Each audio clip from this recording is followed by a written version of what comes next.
guys, it's Miss Clark. Today I'm coming to you on Tuesday, November 24th, 2020. I hope you guys are having a great day.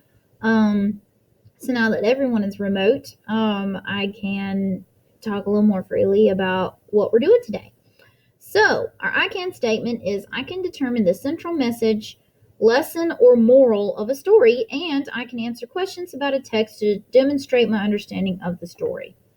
All right, so looking at your vocabulary words for the story, we have feasted, strut, orchard, deserve, graceful, maniac, basted, sputtered, grinned, and brave.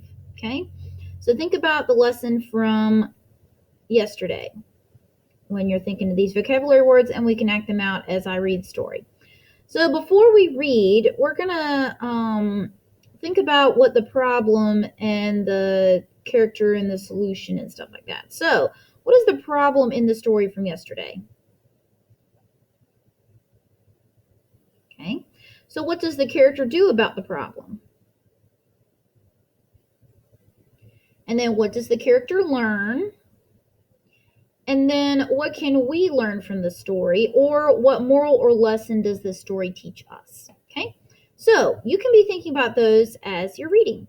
So, the first one, it says Turk and Runt, story by Lisa Wheeler, and then pictures by Frank Ansley. All right, so I wonder, I'll make this go away, and then I will present. All right, so it says, Turk's parents were so proud of him. He was the biggest, strongest, and most graceful bird on Wishbone Farm. So graceful means like kind of light on your feet and, able to, dance or something like that. Light on your feet. He's a dancer, said his mother. He's an athlete, said his father. He's a goner, said his brother Runt. But no one ever listened to Runt. See, Runt's right there. There's his little brother, and there is Dad, there's Mom, and there's Runt. So they're on a turkey farm, as you probably remember.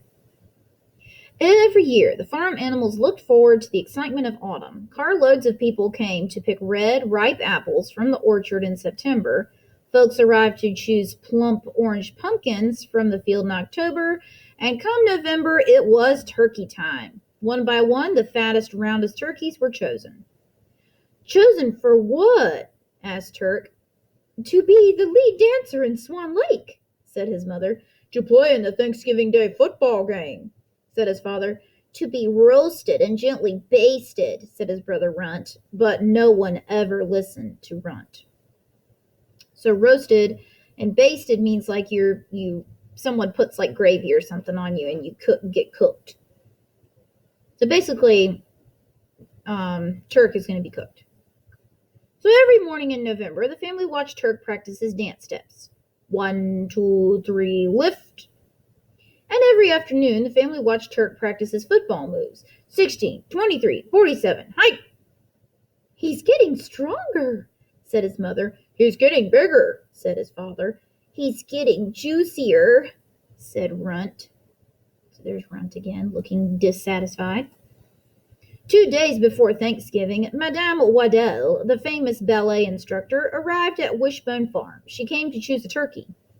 An audition, Mother squealed. It's your time to shine. Go out there and shake those tail feathers. Turk gracefully danced to the front of the barnyard. He leaped, he spun, he twirled and whirled. He did a triple somersault and landed in a split. Look at the size of those drumsticks, said Madame Waddell. That is a beautiful bird. Mother beamed. Father puffed out his feathers with pride. Runt puffed out his feathers too. Then he threw himself on the ground. He flapped, he flopped, he hissed and sputtered. Sputtered means like he's spitting.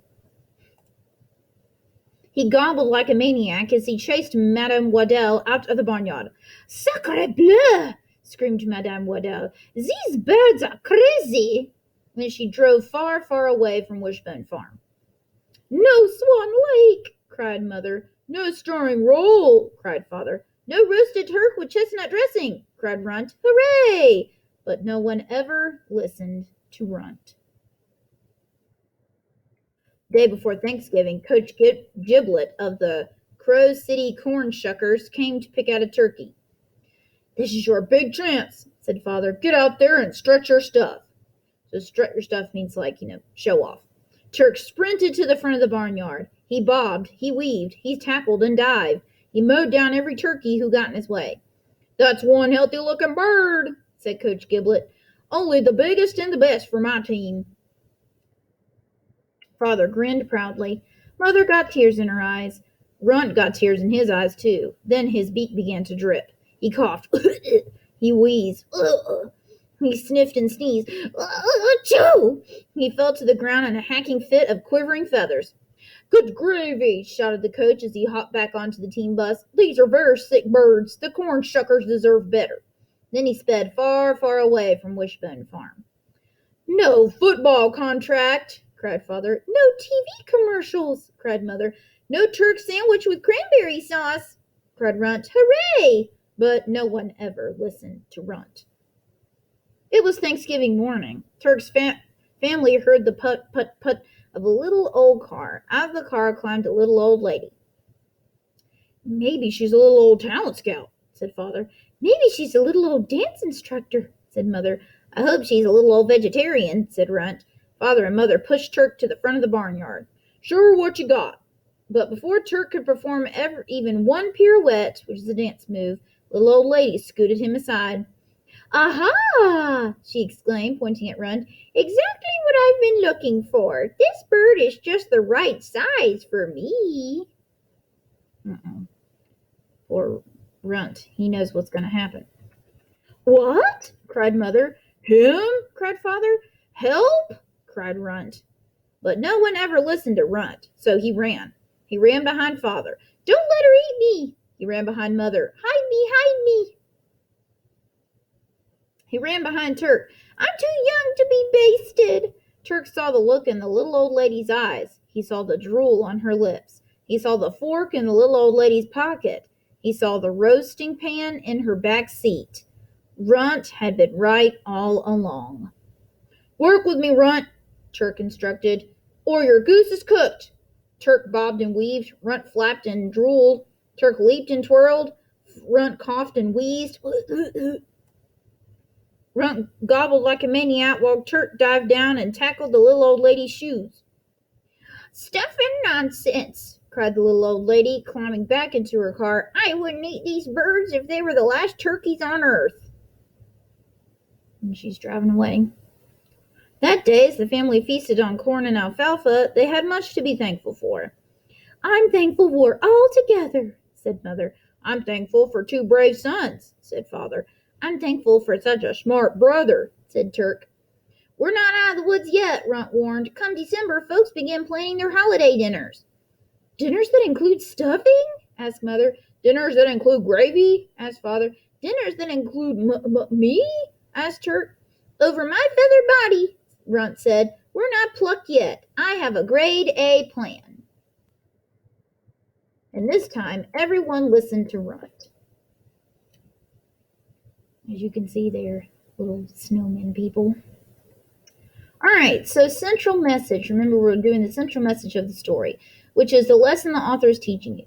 So first of all, the steps. What is the problem in the story?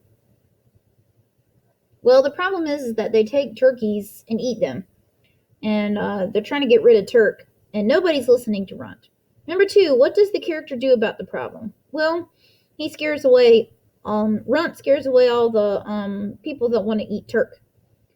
Number 3, what lesson does the character learn? What lesson does the author want you to learn? So examples are, don't be afraid to try new things, always tell the truth, never give up, don't steal, always ask if you want something that is not yours, always be kind to others, don't be a bully, treat others the way you want to be treated. Interesting. All right, so now what can you learn about a person from their reaction in a difficult situation? And then what did we learn about Turk and Runt? And then what is the message the author is trying to tell? Well, does Runt look like a hero? No, Runt doesn't look like a hero. He looks like a little turkey guy. So maybe big things come in small packages, something like that. Or maybe don't judge a book by its cover, right? All right, so now you're going to complete a written response question. So your response is, or your question is, what is the central message or lesson of this book? You're going to use details from the text to support your answer, and you're also going to complete the comprehension check. So you're going to complete those on your own, and you can meet with your teacher or send them a picture of it on Google Meet, on Class Dojo. So I hope you guys have a great day, and I will see you in my next video. Bye!